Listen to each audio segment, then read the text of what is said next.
Hello, this is Cuckoo. How are you? I hope you're good. Today, I want to talk about this. My modular case. Yeah, it could sound like this. Let's bring some feedback.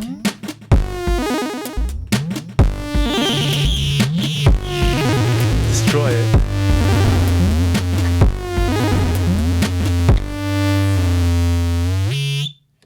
Yeah, my modular case. What's up with that?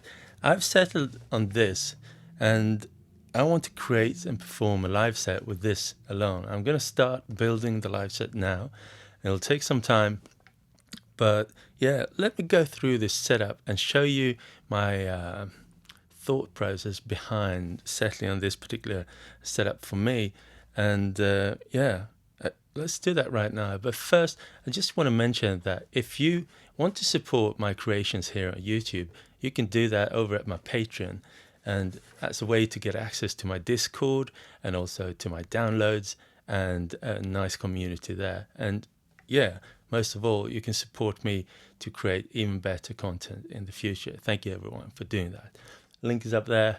Link is down there. You'll find it. Cool. Well, let's head over to my table. I can't explain everything standing like this. And yeah, let's go through everything. Let's do it. Here it is, my modular case from the top-down view. All right, so let's go through this. First of all, let's have a moment and talk about the case itself. This is a case by a smaller manufacturer in Taiwan called Ep.1, and they made this case really slim. To be honest, it's too slim. It's just about as thin as it gets. It can't get any slimmer because too many modules won't fit in. Actually, at this thinness, some of the modules don't fit everywhere, so I had to kind of map it out where they fit, and that's because of the connectors underneath sticking out and the connectors in the case sticking up. And if they cross and hit each other, it can't fit at that very spot. But the newer generation, the connectors in the case are flat, so they don't stick up, but they are horizontal. So that leaves some more space in the future generation of this case. I'm not sure if they're still around, but I'm really happy I got this slim case. But for me, it's all about portability and performability. I want to be able to travel and perform. That's in the back of my head with everything I do. And that's just how I think. I want to be able to create, compose, travel and perform. Not that I travel so much, not that I perform that much, but it's in my mindset of being a musician. I want to be able to have an instrument, take that with me and perform with it. So this is very travel friendly. Also, I made custom artwork on the lid, which is it's fun. So that's the case, a Ep.1. And I'm sure there are others that are very similar to this. For instance, Intelligil, I think I've had my eyes on their cases for the longest of time. It's the sweet spot. It's the best cases, I think. But this one is even slimmer, and I didn't want that 1U row on top. And yeah, it's a small compact case. So what have I put in it and why? I think I'm going to go through the different modules, but first of all, I want to highlight this, the Nerdseq sequencer and the expanders that comes with it. It doesn't come with it, but it's optional. So the Nerdseq is something that meant a great deal to me when I first encountered it, because for the longest of time that I've been checking out modular, I haven't really gotten hooked. I haven't reached the moment where I'm like, ooh, yeah, I love this. This is the thing I want to do. And I think that's because I didn't feel comfortable with the sequencers. There's a lot of sequencers, but I come from a background of very precise compositional sequences, and most sequencers or modulars I felt are more of a jamming friendly sequences, which is super cool too, of course, but I really miss that very precise, peculiar, detailed sequences. And when I found this, I instantly bonded with it. And in my background, I've been using trackers. It's in my teenage years. That's the way I started out, actually, to make electronic music.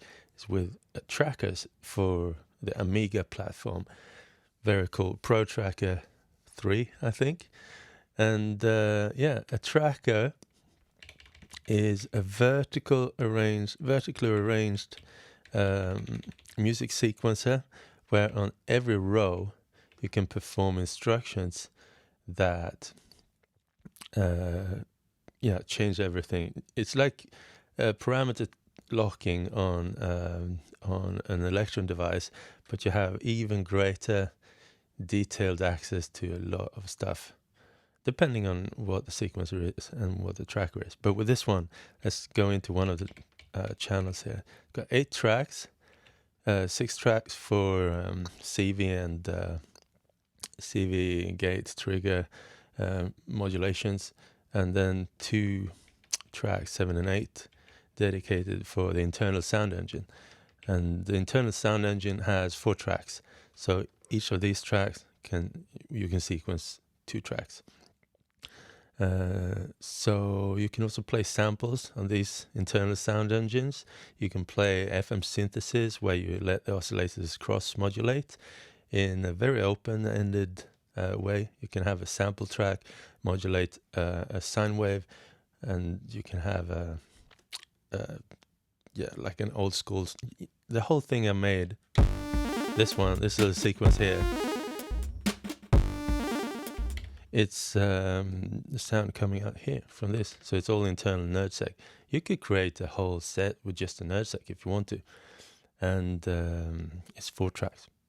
Okay, let's just I'm not going to go through the whole sequencer because it's very extensive and going to take a lot of time.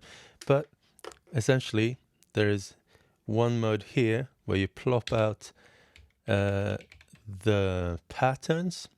So pattern 4 there, going to let's create a new one, pattern 5, pattern 6, pattern 7. If they're placed in a row like this, and I start playing this one, they will be automatically chained. So they will just play in a chain here. So if I here create a longer chain, that will be a chain. And if I here has one pattern, it's just going to play that one pattern. So it's very flexible in terms of chaining. And each pattern can have its own length, which is also very nice. So one pattern could be, let's go in this here, see what it's like. Boop. So we're in this pattern here. There's nothing in it, and nothing is connected to it. But I can go in here, say nerd pattern length, and it's all hexadecimal. So let's make this 8 steps long. Yeah. 8. Okay. So now it's just 8 steps long, this first pattern there, and this one is full 64. So if I start playing this now, boop, I can play this and jump immediately to that and that. So yeah. So it's a tracker. And also, when you're in the tracker, creating notes, changing notes, a little series of notes there, boop, boop, boop, boop, boop. And then here is the patch. You can actually set up a lot of settings in one patch and then change the patch per step, which is pretty cool. And then there's a table. This is a super fun thing to mess around with. The table is something that can reach in on every step and make a sub steps per steps. So if I go into the table menu here, we've got something that looks a bit weird, and this particular table, it makes the first note be 4 semitones low And then the next note is going to be the original note, and the next note is going to be 5 semitones high, and then it's going to loop back to the first step. So this is going to be like an arpeggio. Tables can be used to make insanely fast and fun arpeggios. Like on the chord that I made. That yeah, that's an arpeggio. I think I put it there. And here I told the table to stop. And here I tell it, hey, table, play table number 1. And then it plays that table until it gets the next table, table stop. So if I just play this. And then, yeah. Yeah, instructions. Yeah, it's the Nerdseq. And 6 tracks of CV trigger mod, 2 tracks, well actually 4 tracks, but 2 outputs of audio, and also lots of inputs. And I imagine I'm going to put some expressional inputs here. I haven't really decided what to do. Clocks, yeah. Then we got this, more CV16. I think this is really good, but sometimes you just need more CV. You can control like envelopes. There is an envelope, lots of envelopes here. 8 envelopes here, I think, and then 8 additional envelopes here. 8 LFOs, is it? Let's see. 8. Yeah, you can have 8 LFOs there. Yeah. And then is it, I think it's 8 additional LFOs here too. So you can have a lot going on. And per step, you can select how much of that LFO is going out. And you can even send like a regular CV sequence on one CV output, and then send an LFO on the same port and have that act as a vibrato on the same port, which is super cool. Yeah, cool. So let's leave the Nerdseq and head over to the different modules here, shall we? I put the Bastel pizza in here. When I first heard the pizza, I thought it sounded amazing, to be honest. It sounded so good, and I just couldn't stop myself from reaching out to Bastel and say, hey, this sounds amazing.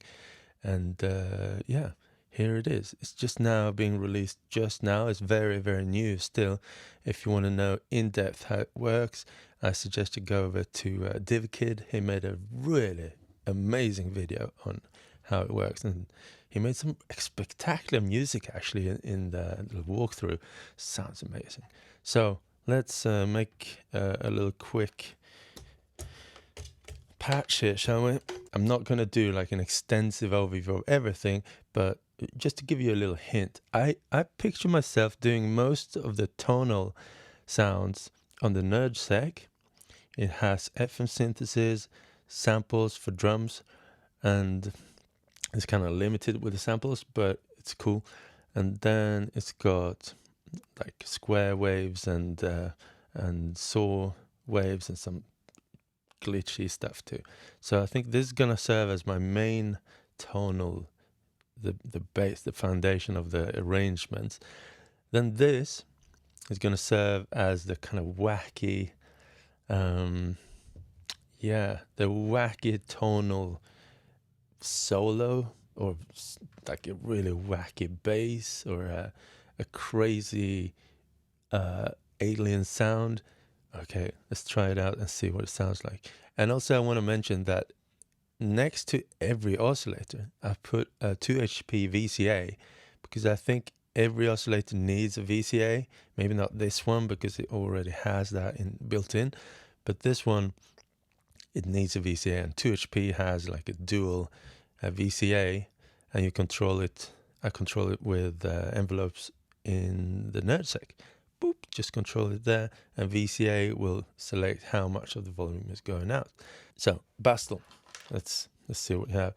Okay, first of all, I'm just going to patch the output of the oscillator into the VCA. Going to patch the VCA to the output. Now we got sound. Well, it wasn't the main output. There we go.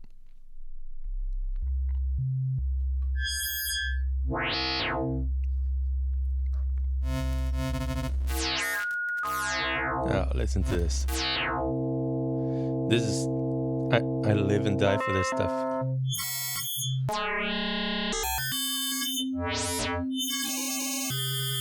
Yeah, so that's the sound of the pizza, and I absolutely love this kind of sound. FM synthesis is bringing out some alien joy within me, and I want to walk these mysterious paths because that's what it gives me, like a mystery to be solved. I love this sound. I could listen to it forever. So it's a no-brainer. This has to be in my setup. Internal sounds and the pizza. That'd probably be enough for a whole set, to be honest. So let's patch up the VCA with an envelope. Right, we'll go to sequence. So I'm going to fire off an envelope. There we go.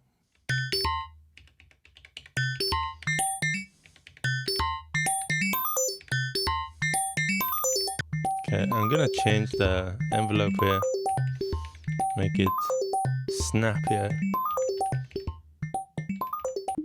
So that's a little sequence. Now, what I'm going to do is send an LFO to this one. Let's do that. Let's see, and then it's going to sound like this. Let's do that. Create an LFO. Just going to send it and output that into mod 2. Let's see.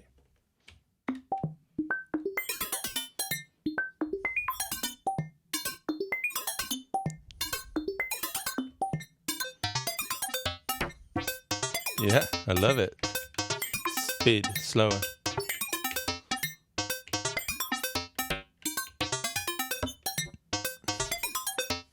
Cool. So what I could do is to change that per step. So I could head in here and say, well, on this first one, we could say envelope 1, quick attack. And down here, long attack.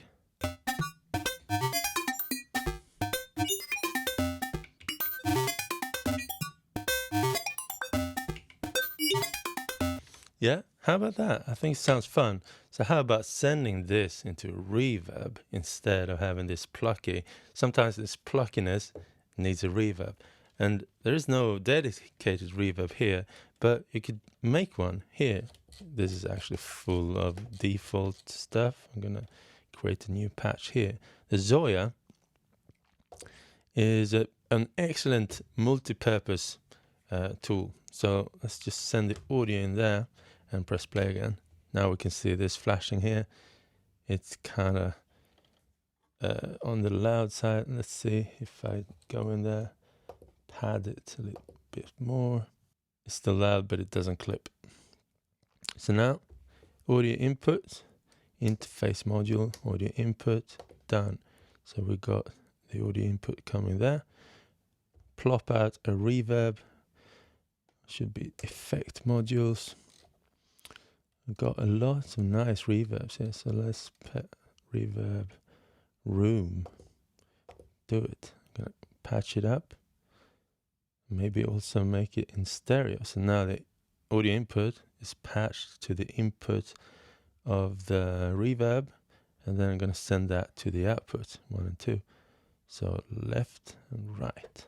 Oops, keep bumping into this. Hello. And now the reverb is coming out here. And now we can patch it in stereo because the reverb is in stereo. So I'm going to left, right. And the different inputs here. Mix. Length.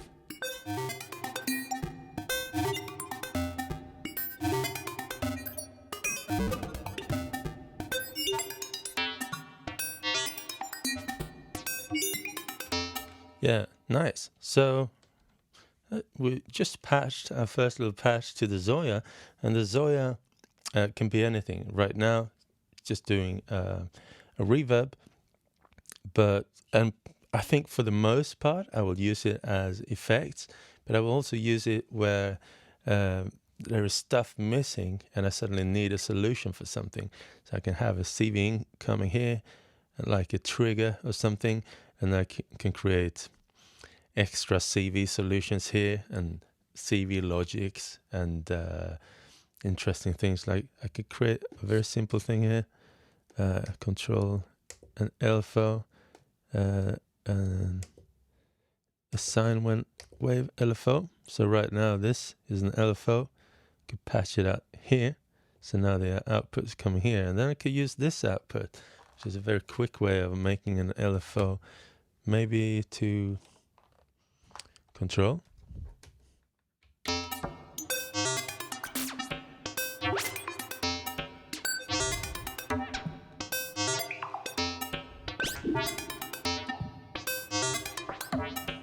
Now you can make it faster.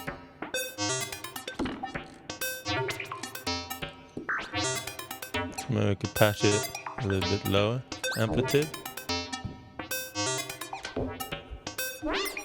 So a very quick way to create a little LFO or something. Maybe I could create like a second LFO, which is random. Let's see, not square, but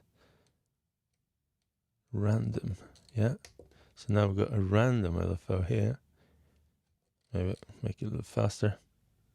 And I could patch that to the same output as the other one, which...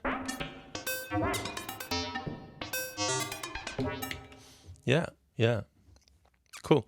So the Zoya, I'll use it a lot. Maybe also I'm going to make some mastering kind of tricks there. Maybe like a compressor is also a good amount of ways to crush things, like bit crushing and aliasing and stuff like that. Also, you can plop out an audio. You can make a synthesizer in it. So if I want like an extra bass, for instance, I ran out of oscillators to do that, I can create it here, like an oscillator, an LFO, VCA, and just create everything there, and potentially sequence all of those parameters over MIDI, because I've got a MIDI extension here, so I can send up MIDI to the Zoya to sequence a lot of parameters with just one cable, which will solve a lot of headaches, because it's got 4 CV inputs. That might not be enough if you're going to sequence a lot of things. So MIDI is there for the rescue. Very nice. Cool. Let's try out the chord, shall we? First of all, same thing. Let's just patch it out. Patch out the sound and see what it sounds like. The full mix output. Lower the one.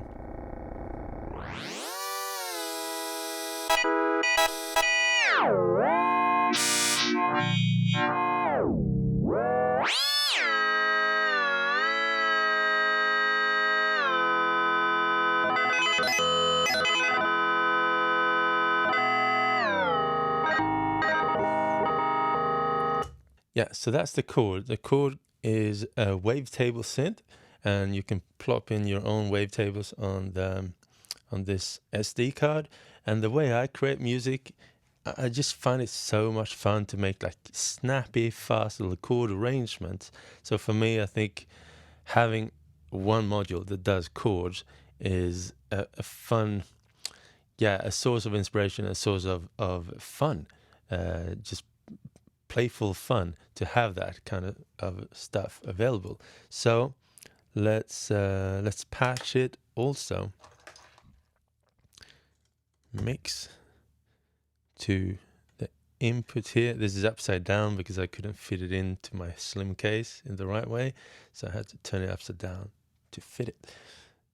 Oh, I have an even shorter cable actually for just the perfect match. So actually that was the full mix coming out, but you have all these outputs, so you can create some really elaborate patching, if you have a more complex idea, you can just go for it. But I'm going to do the whole mix for now. This is going to be the root key, volts per octave. So now we should be able to start sequencing.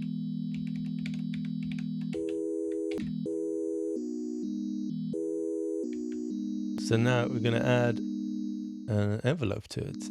So I'm triggering envelopes here that is being sent to this VCA here by 2 HP qubit chord, and it sounds like this.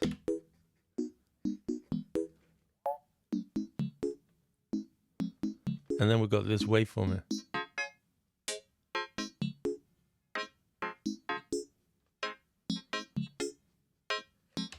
Maybe I should send the same waveform, the same envelope to this. No, to this waveform. Yeah, let's do that. So I'm multiplying the signal here, sending the envelope there, but also I'm gonna send the envelope to, which one is it? Wave? Yeah.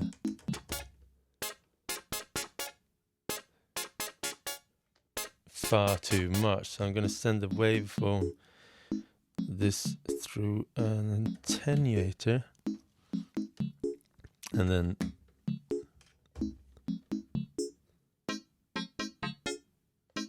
cool.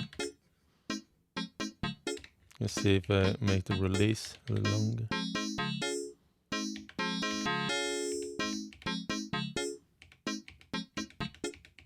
One thing with modular is tuning. Tuning is free, and it's up to you to make a system that is tuned to your liking. So what I plan to do here is to have the Nerdseq being the fundamental tuned, because it's internal sound engine. They're always in tune. So here, let's go to the internal sound engine, plop out a pattern, put out a C with a sine wave. Let's listen to it. Sine wave here and this here. Sine wave. And then let's go to the chord. Oop. Let's plop out something that is called a C here. Actually, I'm going to take the root key for the tuning purposes. Okay, and now I think this should always be in tune. It's priding itself of always being in tune. So let's listen to it. See. In tune. Let's create a nice rhythm for the chord. Yeah, I'd like to do something with the voicing, maybe sequence that. So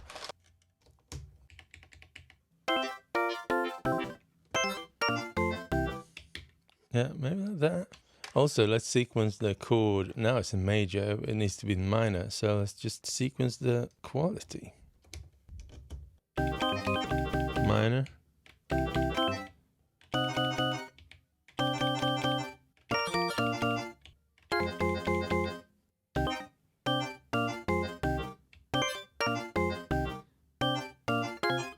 Not the most beautiful that I've ever created.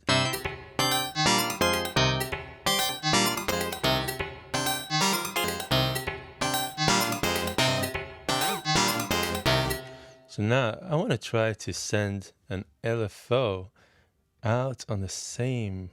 So track 1, which is the pitch, what happens if I fire off additional LFO?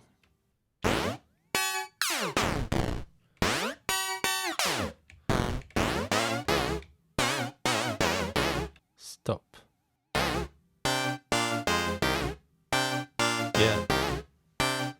Oh, that's super cool. So now that we've got everything going, I'm going to change this here to dum dum dum dum dum dum dum.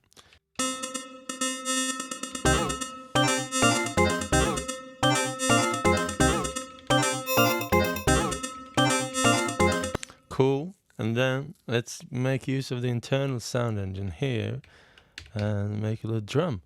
let's bring in some drums, samples, analog kicks. How about this? Let's do it, okay. And then a little snare drum. Game series. Alien 3. Yeah, how about this? And maybe I'll have game series Streets of Rage hi-hat. Okay, those are my samples. So I'm gonna make a kick drum here. Kick.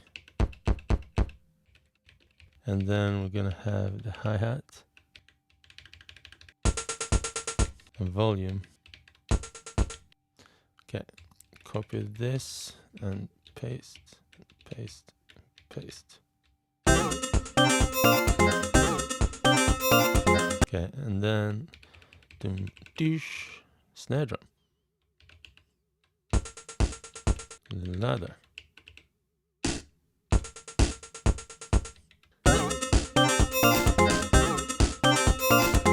Too hectic. Let's make this. Dun, dun, dun, dun, dun, dun.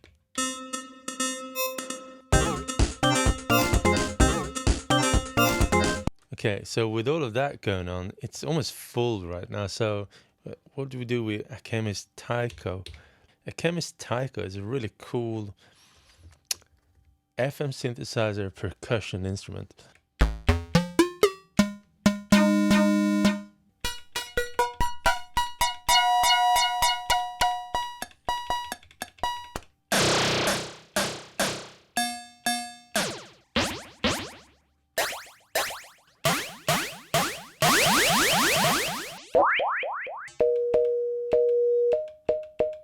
And as you can see, all of these parameters can be sequenced. So I think maybe I'll sequence that from the CV16. I'm not sure if I'm going to use this like dead on in tune or if I'm going to freestyle and make it more of a wacky element.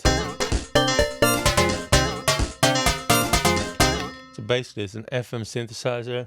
You got a sort of speed knob of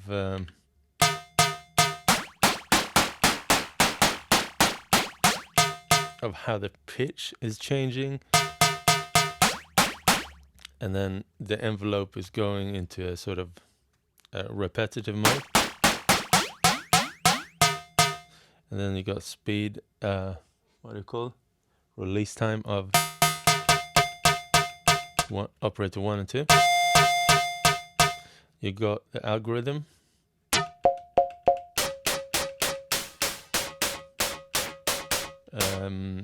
feedback,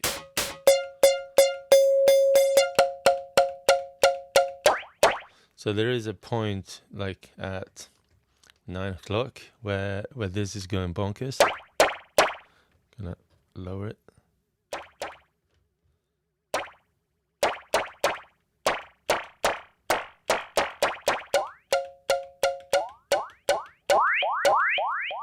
And then is the sound, is the waveform, and also the starting frequency and end frequency and the ratio.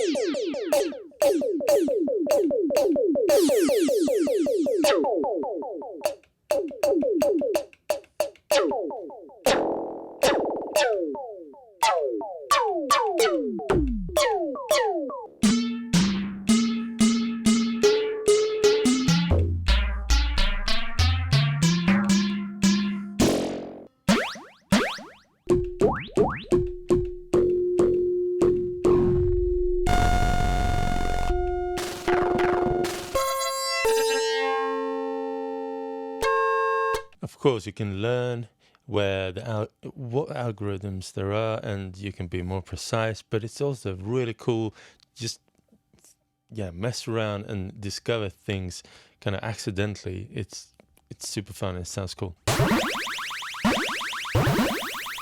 Okay, so what if we take all of this and put it into distortion feedback unit, the dark matter, we can create some really crazy, gnarly stuff. The dark matter is something that I wanted in the mix because I think the stuff that I've got going on so far, except the Eurobureau Zoya, I think it'll be fairly clean when just having all of this in the mixer. But the dark matter is really organic and crazy, and you can take stuff to a very nasty place. But if you take care and not go totally bonkers, I think you can make it more organic, where levels are a bit more molded into this wacky landscape. So let's try that. So instead of letting everything going into this mixer, I'm gonna put it into this sub mixer here. Let's send everything there and see what it sounds like first. So chord in there. I'm gonna sacrifice the stereo, put it into the dark matter. Let's mix it up. Drums. Okay, so now all of this is mixed here by this tiny mixer, and it's going into the bass or dark matter, and it's all dry as of now, and sending that result back into the main mixer and output. So now let's see what dark matter can do. It's kind of crazy. So first of all, gonna drive this.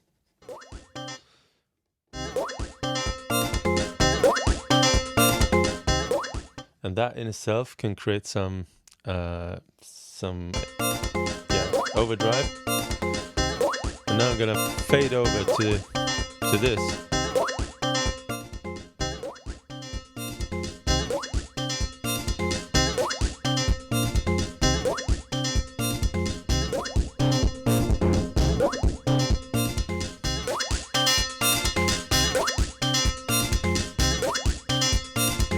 Okay, and now I'm gonna do some feedback.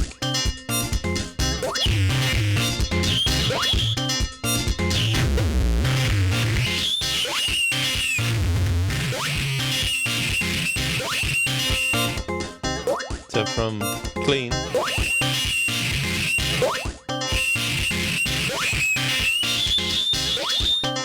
and I can use the feedback. See, it's taking the drive dynamics and applying that back into the feedback. So let's see what that sounds like.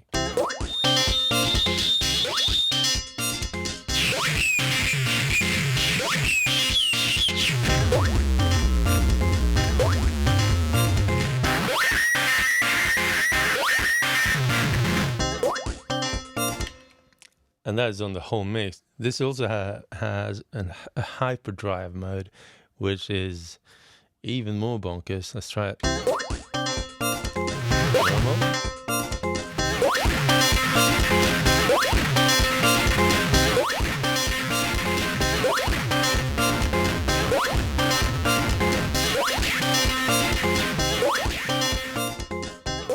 Now, maybe it's going a bit too far, but it's really cool to have a freaking messy and gnarly feedback and distortion system on board. And right now I'm sending everything there, but maybe if I take the chords, for instance, take them out,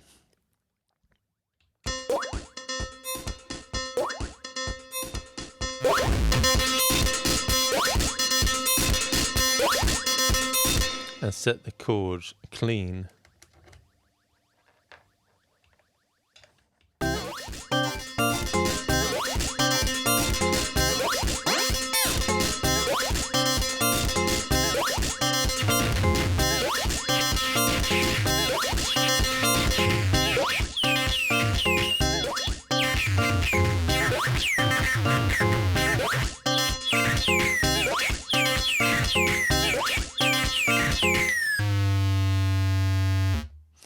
And maybe I could even take the chords, boop, and multiply them. Maybe I'll do it here. Take the chords, multiply them, send the clean chords to the output, if I want that, like so.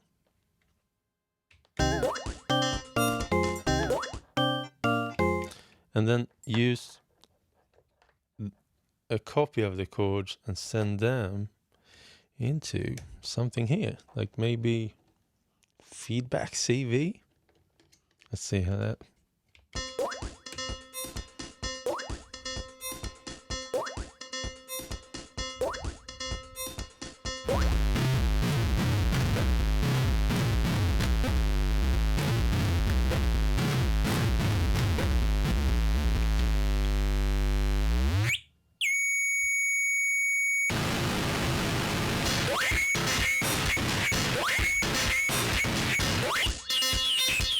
So now that the chords are also being used as a source of distortion on feedback distortion.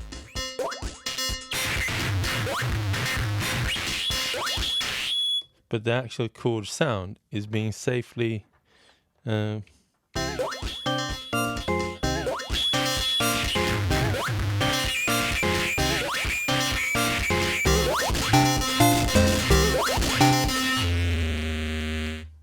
well, that was kind of crazy, but I think at the beginning where I'm now, I've set on this setup is going to be my playground.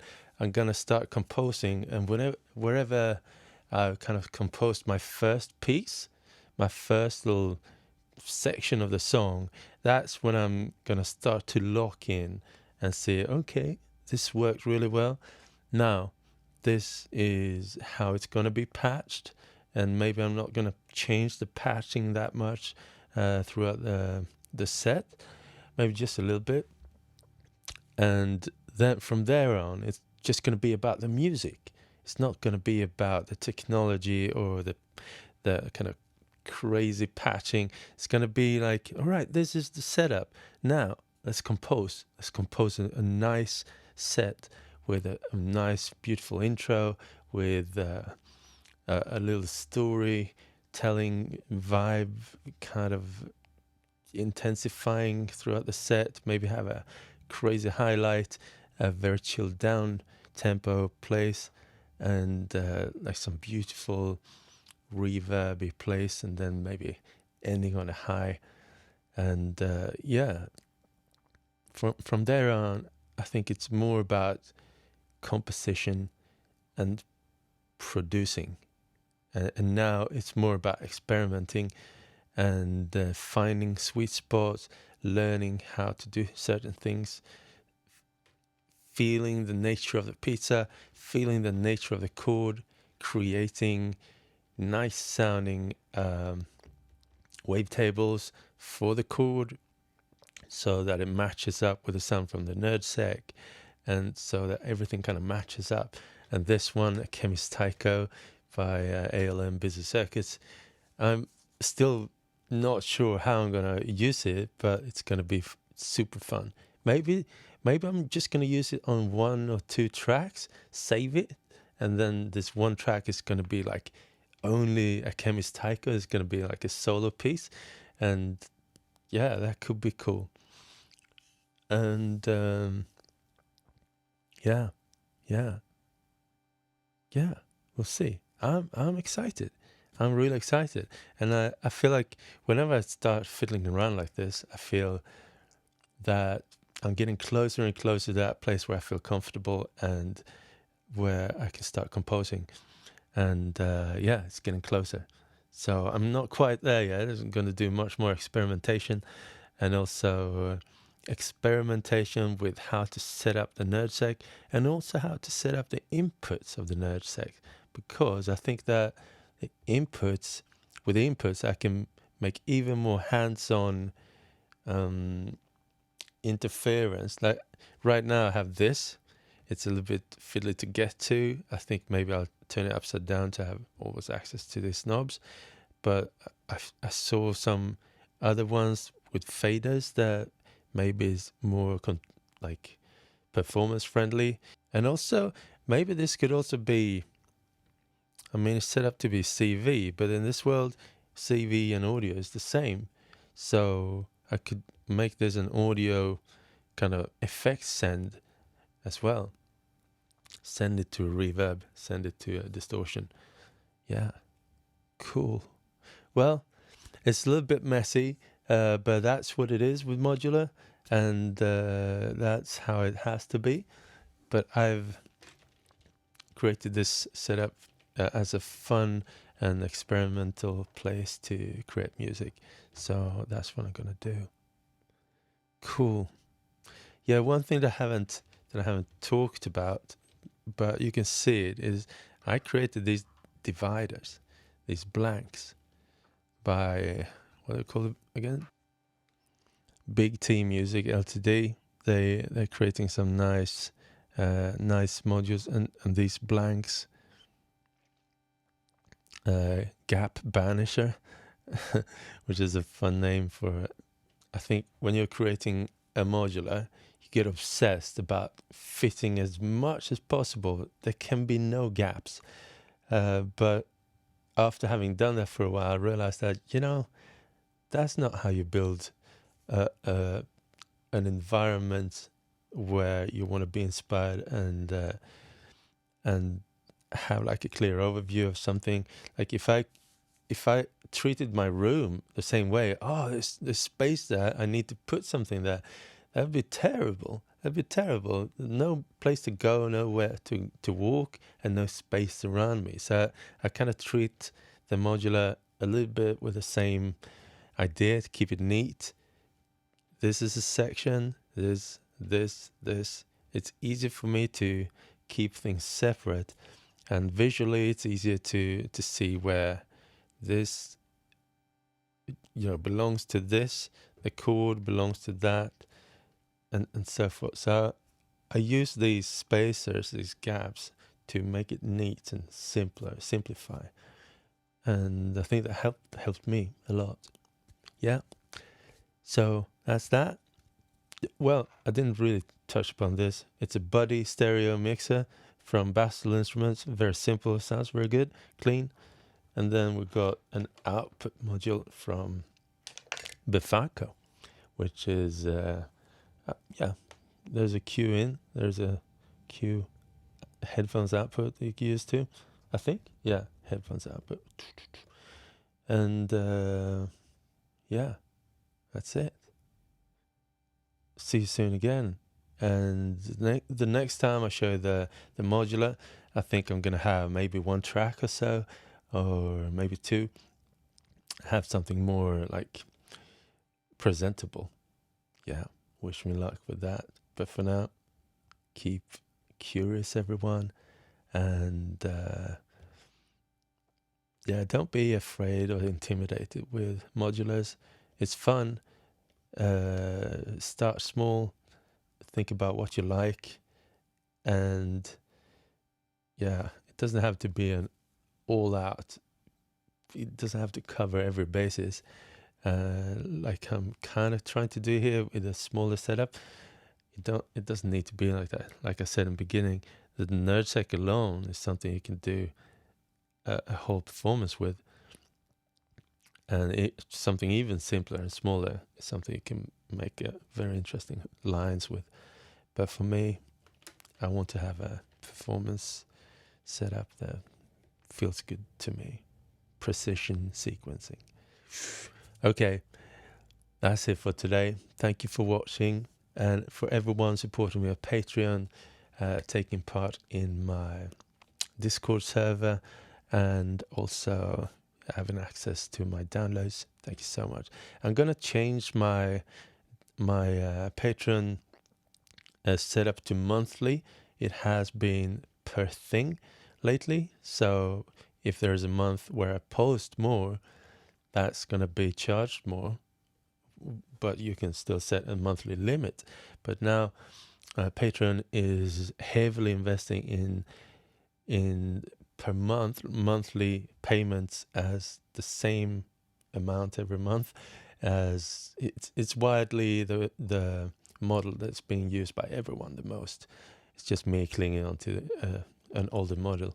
So I'm going to change that in the coming months, or maybe even this month, and to make it even simpler for everyone involved to know what it costs and how much they're going to pay every month. And you're still going to be able to select your own level of donations, but I'm going to set like a limit for who gets access to the Discord, and another limit a little higher to who gets access to all of my downloads. Yeah, so that's how it's going to work. And also for everyone else, if you want to donate more, super helpful. Thank you so much, everyone, doing that. Peace out, everyone. Keep curious and keep experimenting. Keep making music. Don't be afraid to make stupid things. Stupid things is fun. Peace out, everyone.